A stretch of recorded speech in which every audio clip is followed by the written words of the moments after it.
Hello दोस्तों, welcome back to sound pro. आज की इस वीडियो में मैं आप सभी को सिखाऊंगा 60-0-60 10 ampere with 12-0-12 2 ampere and 0-12 2 ampere copper transformer का वाइंडिंग डेटा कैलकुलेशन। तो चलिए वीडियो को शुरू करते हैं। इस कैलकुलेशन के लिए मैं यूज़ करने वाला हूँ 7 नंबर की कोर का। कोर के ऊपर इसके साइज लिखे हुए हैं, आप चाहे तो स्क्रीनशॉट ले सकते हैं। यहाँ पे मैंने एक डायग्राम बनाया ट्रांसफार्मर का, जिसमें पहला लूप है 60-0-60 का, दूसरा लूप है 12-0-12 का और तीसरा लूप है 0-12 का। प्राइमरी में मैंने 230 वोल्ट एसी इनपुट लिया है। तो स्टेप 1 की तरफ चलते हैं, जहाँ हम कैलकुलेट करेंगे ट्रांसफार्मर का VA यानी कि ट्रांसफार्मर की पावर। इसको कैलकुलेट करने के लिए हम सेकेंडरी की वोल्टेज और एम्पेयर का प्रोडक्ट निकाल लेते हैं, यानी कि उनकी मल्टीप्लाई कर लेते हैं। तो सेकेंडरी की वोल्टेज का पहला लूप है 60-0-60 का, तो यहाँ पे हम 60 और 60 वोल्टेज को ऐड करेंगे और इसको मल्टीप्लाई कर देंगे उसके एम्पेयर से, जो कि है 10। इसी तरह से 12-0-12 के लिए भी 12 और 12 वोल्टेज को ऐड करेंगे और इसको मल्टीप्लाई कर देंगे 2 से, जो कि उसके एम्पेयर है। इसी तरह से 0-12 के लिए 12 को 2 से मल्टीप्लाई कर देंगे। तो आगे चलते हैं। अब इसको हम यहाँ पे सोल्व कर लेते हैं। सोल्व करने के लिए यहाँ पे हो जाएगा 120, यहाँ हो जाएगा 24 और यहाँ पे 12 और 2 ऐसे लिख जाएगा। इसको सोल्व करते हैं तो यहाँ पे हो जाएगा 1200 प्लस 48 प्लस 24, टोटल यहाँ पे निकल के आएगा 1272 VA, यानी कि 1272 VA जो इस ट्रांसफार्मर का पावर निकल के आ गया हमारे पास। तो स्टेप 2 की तरफ चलते हैं, जहाँ हम कैलकुलेट करेंगे ट्रांसफार्मर की स्टैक। इसके अंदर हम स्टैक एरिया निकालते हैं। स्टैक एरिया निकालने के लिए हमारे पास फॉर्मूला होता है 1.152 अंडर रूट VA। तो उसके अकॉर्डिंग अब हम यहाँ पे वैल्यू लिख लेते हैं। 1.152 VA की वैल्यू हमारी है 1272, तो यहाँ पे लिख जाएगी। तो इसको सोल्व करने के लिए आप कैलकुलेटर का यूज़ कर सकते हो। तो यहाँ पे 1.152 अंडर रूट 1272, आंसर आ गया मेरे पास 41.0862। तो उसके यहाँ पे लिख लेते हैं 41.0862 और ये निकल के आया हमारा सेंटीमीटर स्क्वायर में स्टैक एरिया। तो आगे की कैलकुलेशन हम इंच में करने वाले हैं, तो इसको पहले इंच में कन्वर्ट कर लेते हैं। इंच में कन्वर्ट करने के लिए हमारे पास फॉर्मूला होता है सेंटीमीटर स्क्वायर डिवाइड बाय 6.452। तो सेंटीमीटर स्क्वायर जो हमारा निकल गया है वो है 41.0862। इसको डिवाइड कर लेंगे हम 6.452 से, तो उसको भी डिवाइड कर लेते हैं।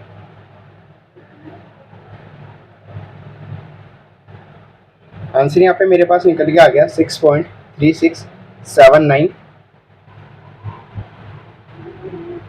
तो इसको राउंड ऑफ करके लिख लेते हैं यहाँ पे 37 इंचेस। तो हमने यहाँ पे इंचेस में कन्वर्ट कर लिया है, जो कि हमारा स्टैक एरिया निकल के आया 6.37। तो अब यहाँ पे थर्ड स्टेप की तरफ चलते हैं, जहाँ हम कैलकुलेट करेंगे ट्रांसफार्मर की बोबिन। बोबिन कैलकुलेट करने के लिए हमारे पास फॉर्मूला होता है बोबिन एरिया इक्वल बोबिन की लेंथ इनटू विड्थ। तो बोबिन एरिया हमारा बराबर रहता है स्टैक एरिया के, तो हम यहाँ पे स्टैक एरिया की वैल्यू लिख सकते हैं, जो कि है 6.37। तो यहाँ पे लिख लेते हैं। लेंथ हमें निकालनी है, तो उसकी जगह मैं लिख दूंगा L। और विड्थ हमें कोर से पता चलेगी, मैंने 7 नंबर की कोर यूज़ करी है, तो उसकी यहाँ की विड्थ होती है 2 इंचेस। तो यहाँ का हम ये 2 इंचेस यहाँ पे लिख लेंगे 2। इसको सोल्व करने के लिए हम 6.37 के नीचे ले जाएंगे 2 को, जहाँ से हमें पता चल जाएगी लेंथ। तो 6.37 डिवाइड बाई 2, आंसर मेरे को मिल गया 3.185, यानी कि हमारी जो लेंथ की रिक्वायरमेंट है 3.185 इंचेस की। तो हमें लेंथ पता चल चुकी है, तो उसके अकॉर्डिंग यहाँ पे हम बॉबिन सिलेक्ट करते हैं। तो बॉबिन यहाँ पे मैं यूज़ करने वाला हूँ 3.5 इंचेस इंटू 2 इंचेस। तो बॉबिन अब सिलेक्ट हो चुकी है। तो बॉबिन सिलेक्ट करने के बाद फोर्थ स्टेप की तरफ चलते हैं, जहाँ हम कैलकुलेट करेंगे ट्रांसफार्मर का TPV यानी कि ट्रांसफर वोल्टेज। उसको कैलकुलेट करने के लिए हमें यहाँ पे पता होना चाहिए ट्रांसफार्मर का CA यानी कि ट्रांसफार्मर का क्रॉस सेक्शन एरिया, जो कि प्रोडक्ट होता है बॉबिन का। तो बॉबिन हमने यहाँ पे सिलेक्ट करी है 3.5 इंटू 2 की, तो उसको मल्टीप्लाई कर लेते हैं 3.5 इंटू 2, यहाँ पे हो जाएगा 7, यानी कि हमारे ट्रांसफार्मर का जो क्रॉस सेक्शन एरिया निकल के आया वो है 7। तो आगे चलते हैं। अब आपको 7 के साथ कैलकुलेशन करनी है। तो ट्रांसफार्मर का TPV कैलकुलेट करने के लिए हमारे पास 2 रूल होते हैं। पहला होता है 7.5 रूल और दूसरा होता है 8 रूल। 7.5 रूल हम जब यूज़ करते हैं जब हम ट्रांसफार्मर को न्यू तरह से वाइंड कर रहे होते हैं, यानी कि न्यू ट्रांसफार्मर की कैलकुलेशन कर रहे होते हैं। और एक जब हम यूज़ करते हैं जब हम पुराने ट्रांसफार्मर को रिवाइंड कर रहे होते हैं, या फिर हमारी जो न्यू कोर होती है उसकी थोड़ी सी कंडीशन ख़राब रहती है, इसके अंदर रस्ट लगा होता है यानी कि जंग लगा होता है, और ये थोड़ी सी गली हुई रहती है, तो हम 8 नंबर के साथ चलते हैं। तो 7.5 के साथ चलते हैं। तो यहाँ पे 7.5 को हम डिवाइड कर देंगे ट्रांसफार्मर के क्रॉस सेक्शन एरिया से, जो कि है 7। तो यहाँ पे मैं इसको डिवाइड कर देता हूँ।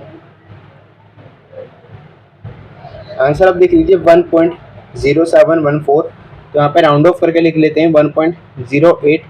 अभी जो 1.08 निकल के आया है, ये निकल के आया हमारा TPV यानी कि टन्स पर वोल्ट, यानी कि हमें सेकेंडरी के और प्राइमरी के हर एक वोल्ट के लूप के लिए 1.08 टन्स की रिक्वायरमेंट होगी। तो इससे हम कैलकुलेट कर लेते हैं अपनी वाइंडिंग्स। तो सेकेंडरी का फर्स्ट लूप जो कि 60-0-60 का,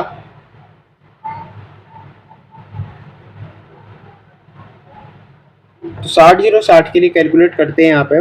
तो 60-0-60 के लिए हम 60 वोल्टेज जो हमें चाहिए उसको मल्टीप्लाई कर देंगे TPV से, जो कि है 1.08। इसी तरह से दोबारा की भी 60 वोल्टेज को मल्टीप्लाई कर देंगे 1.08 से। तो यहाँ पे मल्टीप्लाई करके दिखाता हूँ मैं आपको। आंसर यहाँ पे देख लीजिए 64.8।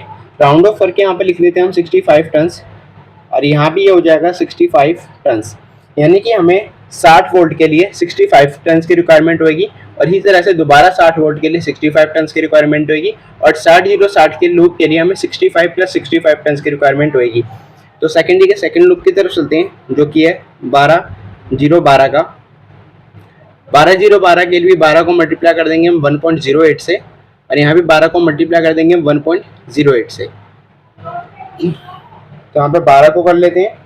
12 के लिए यहाँ पे मेरे पास निकल के आया 12.96, यानी कि 13 टन्स, और इसी तरह से यहाँ भी 13 टन्स। तो 12-0-12 के लिए हमें 13 + 13 टन्स की रिक्वायरमेंट होगी। तो सेकेंडरी के थर्ड लूप की तरफ चलते हैं, जो कि है 0 से 12 के लिए। 0 से 12 के लिए भी 12 को मल्टीप्लाई कर देंगे 1.08 से, और यहाँ भी आंसर हमारा मिल जाएगा हमें 13 टन्स।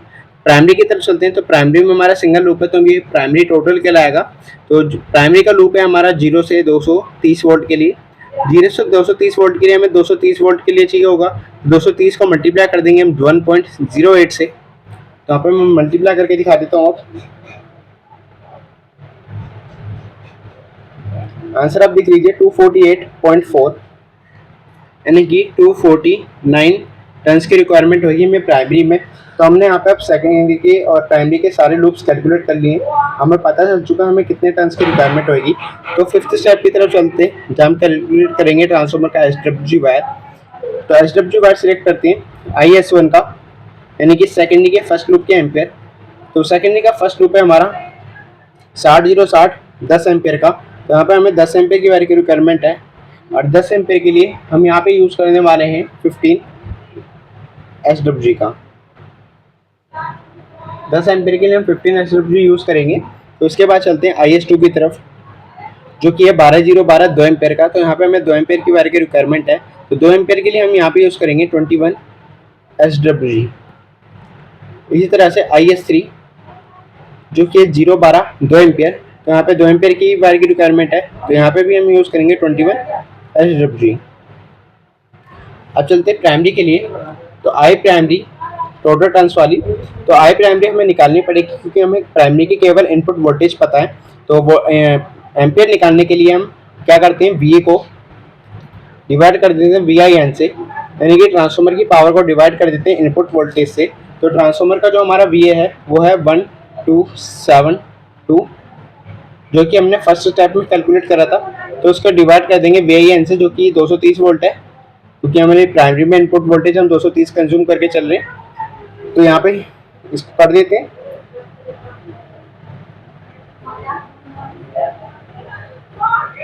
आंसर आप देख लीजिए 5.5304, यानी कि हमें प्राइमरी में 5.54 एम्पेयर की वायर की रिक्वायरमेंट है। तो प्राइमरी में 5.54 एम्पेयर के लिए हम यहाँ पे यूज़ करेंगे 17 SWG का, या फिर आप इसकी जगह यहाँ पे 18 SWG भी यूज़ कर सकते हो। 18 SWG भी आपको 5.54 एम्पेयर दे देगी, क्योंकि टेबल के अकॉर्डिंग 1% का एरर रहता है। तो आप चाहे तो 17 SWG यूज़ कर सकते हो या फिर 16 SWG, मगर मैं आपको ये कहूँगा आप 17 SWG यूज़ करिए, आपको प्योर एम्पियर मिलेंगे और आपका ट्रांसफार्मर हीट भी नहीं होगा। अगर आपको ये वीडियो पसंद आई हो तो वीडियो को लाइक करें, शेयर करें, कमेंट करें, चैनल को सब्सक्राइब करें।